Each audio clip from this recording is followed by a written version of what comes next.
Welcome to Haiku Leadership's first in our series around leadership and upping our game. And what I wanted to focus on first is one of the primary elements that I've seen leaders struggle with over the years, which is our openness to feedback.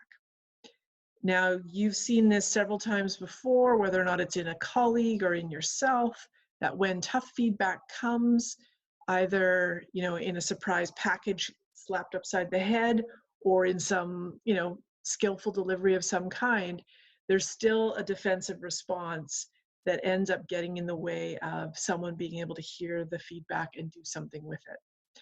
And so in my opinion, and over the course of the 15 years that I've been working with leaders, I've been continuously focusing in on and trying to encourage them to challenge their perception of what and look at their relationship to what feedback is. Now, if you were to really be honest about that, there's lots of reasons why people don't give each other feedback, and there's lots of feelings about, like, why should they be able to give me feedback? If I give them feedback, does that mean they can give me feedback? All kinds of conversations and lots of loaded feelings sometimes about what that actually means. But just generally speaking, if you define feedback as just simply a point of view about how effective you're being, then that kind of frees you up from thinking, is this the truth? How many people are feeling this? Is this a broader issue than just one person? The fact that it's a point of view, you can kind of go, okay, it's a data point, and I can take on that data point and I can figure out what to do with it. And so this is what's really great, is defining feedback. So looking at, okay, what is my definition of feedback? Simply a point of view about my work or what's going on. And then watching for the extent to which I am able to stay present with people in order to effectively hear the feedback people want to give me. So if I step back from that for a moment, what I'm simply saying is, in order for me to understand my impact, I need to be able to hear from other people. My viewpoint on how things are going, sometimes I'm going to idealize that, or maybe I'll be more critical of myself. Either way, it's not really a great measure of how well things are going. The people who might have some good information for me around that are my colleagues. And so I need to figure out a way in order for me to get right with and more durable with this idea of feedback.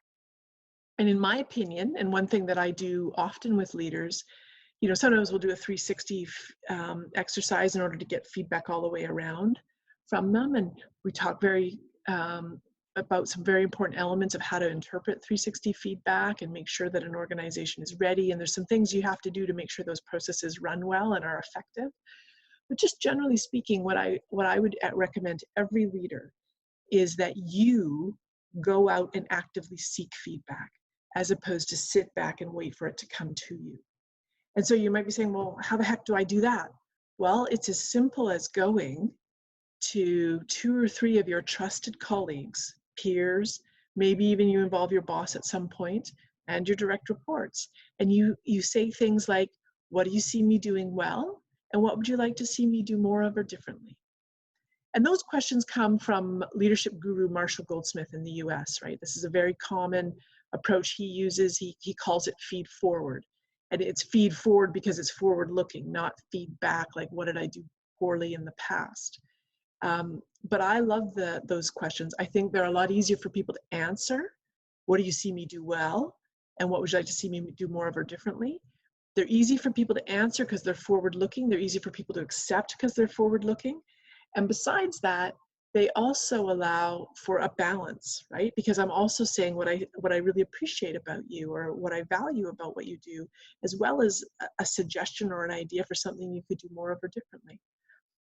So coming back to the simple practice I'm recommending to you, you will up your leadership game, and the perception of others will increase around you, around your effectiveness, simply by you going and actively asking people, what do you see me do well, and what would you like to see me do more of or differently? Now, the act of asking is one thing. I also want you to act on some of that feedback. And so you might say, well, what if I get different feedback? What if I get, you know, totally disparate pieces of feedback? You know, this is tough, right? Because you're asking a couple of different stakeholders about their points of view.